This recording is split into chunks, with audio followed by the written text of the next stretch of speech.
Alright, this is going to be the quickest how-to video on how to get your dog to sit. Apparently this is a big thing because I've had a couple of clients to say they've tried to get their dog to sit, but they just won't sit.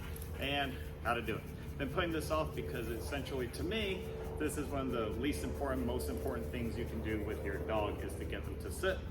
Most important because it builds a shit ton of discipline. Least important because they do it naturally. Okay, so here's how to get them to sit. Got some food in your hand. Ava! Food in your hand, boom, sit. Good. She's actually I'm teaching her to sit pretty, so naturally she wants to try and get up and get it.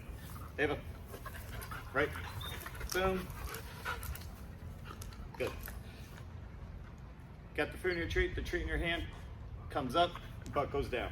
Ava, up, boom, yes.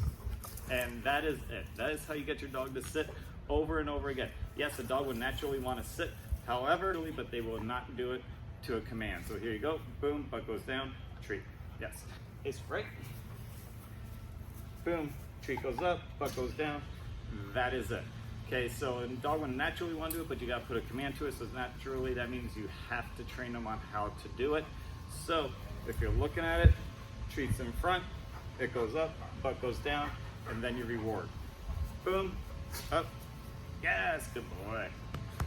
And that is how you get your dog to sit. And you're gonna do this in every variation possible.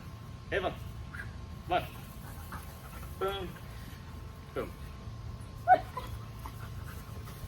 boom, boom, yes.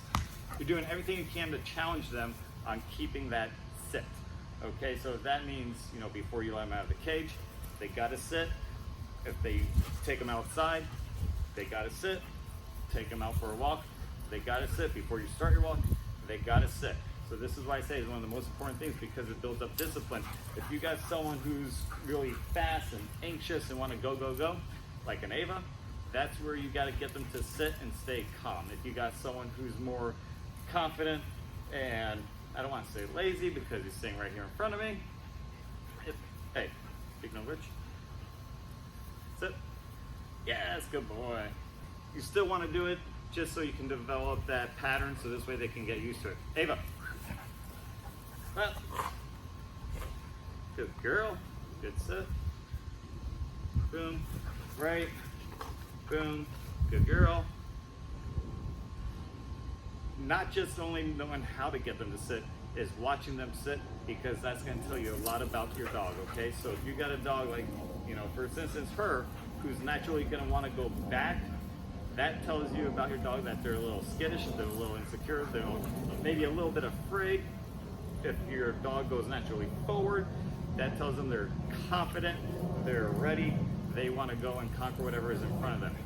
So just like I said in prior videos, read your dog. Whatever they're doing, you got to do the opposite. Take break. Boom. Sit. Yes. So if you got a dog that wants to lunge forward, you got to bring them backwards. If you're someone like your dog wants to tuck back behind you, you got to bring them forward. Ava, left, boom. See how she naturally wants to go forward? So if that's the case, I'm going to bring her forward just by right here. Take her step, boom. That's it. Yes, good girl. So that's how you're going to want to do it. So read your dog because that's going to tell you a lot about your dog that you may not know just based on how they are sitting. Okay. Hey, you gotta sit. Boom. Yes. Good girl. Good boy. Excuse me. Trying to get this done fast because it's hot as balls. Another thing, when you're building duration, because he just reminded me of it, rather than coming face level with the duration, if you're trying to keep them sitting, come from high to low. Ava. Sit. So she's naturally gonna want to break. So naturally I'm gonna come high to low, and that's gonna keep her butt on the ground. If you notice her tail, it's not moved. Well, the very tip of it is, but the middle part isn't, so that means she's gonna be nice and calm. Boom, yes. And that's what you're gonna do. So that's what you're gonna do over and over again. Ace, sit. Yes, good boy. So if you want to build up speed, rather than coming from high to low, you can go face level. Yep. You can go face level to low. So this way, again, I've already said yes, it's already the release word. They can go on and break in what they're doing. Ava.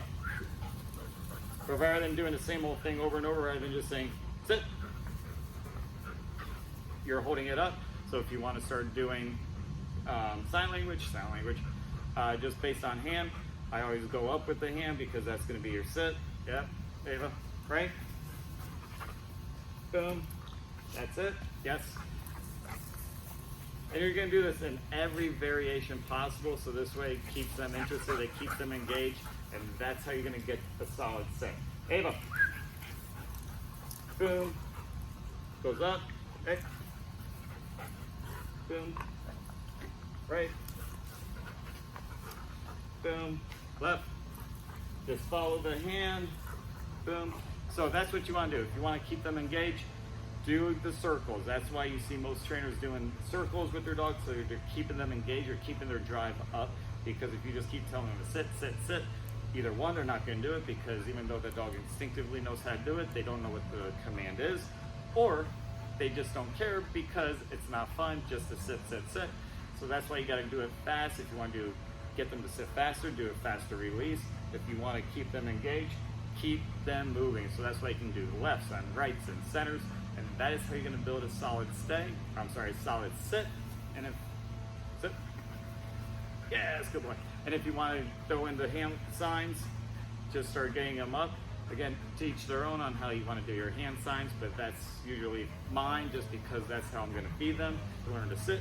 I do have her collar on, so if at any point, she's got her leg tied up. Yep. At any point, they don't know how, raise up, butt goes down, yes. Sit, pressure goes up, butt goes down, yes. There you go. The reason the collar goes up is because, like we said about leash pressure, pressure comes from above, so the way to get out of it, they got to go up and the butt has to come down in order to get out of that pressure. So one thing I like to do when you're learning to sit is actually start touching their butt to go down. So if you're touching them, it's going to be at the very tail end. Sit. Boom. And the feet go forward rather than them going back. But that goes back to how they sit, okay? So if the feet want to go backwards, again, you're probably going to have a skittish dog. Not saying that's saying concrete, but that is just the rule of thumb. They want to start going back, they're usually skittish. So as you're learning them, try and get their feet to go forward, and that's how you're going to get a more confident dog. Okay, so like Ava, she naturally wants to sit back into her back legs rather than her front. So for the longest time, I just keep pushing her back legs forward, so this way she's more confident. Ace naturally does it. He's a little bit more confident, especially in social situations versus Ava. Going back to wanting to touch their rear end. Touch their tail end so the feet come forward. You do not want to push them down on the middle of their back, okay? Especially when they're puppies and they're still growing. If you push them too hard in the middle of their back, they could literally get their back to start hurting and cause a bunch of spinal problems. That's why you want to touch the tail end, so it's literally just their butt and the feet go forward. Just keep doing this, because when you do it, you're developing a slight correction. They're getting used to it. The last thing you want is when your dog doesn't want to sit and you try it, they get reactive. So hopefully this helps. It's the fastest way to get your dog to sit and learn how to sit. If you got any questions, again, please leave them in the comment section below, because if you notice, I will always do my best to answer them. Good luck. Talk to you next time. It is Hosball, so I am leaving. Done.